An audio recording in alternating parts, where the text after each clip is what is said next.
Financial freedom. What exactly is it, and what's the first thing you have to do to achieve it?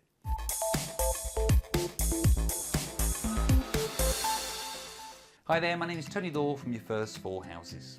So you achieve financial freedom in the moment that your income after tax moves ever so slightly above your outgoings. It really is as simple as that. Now there's loads of ways that you can achieve financial freedom. For me, I chose to do it through property investing. That's what I really wanted to do. In fact, I often share the story when I personally became financially free.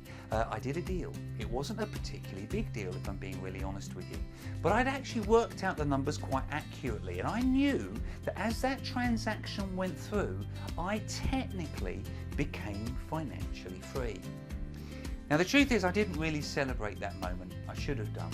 And so what I do now is I'm always encouraging others to really celebrate that moment when they achieve financial freedom. And so when you achieve that moment of financial freedom, you've got to go out and celebrate it in some way. So what's the first thing that you need to do to get yourself on this path to financial freedom? Well, it's simply that you need to know what that number is. What number do you need to bring in order to be financially free? Download 3 months worth of bank statements, sit down with a nice glass of wine and work it out. What number do you need to achieve in order to be financially free?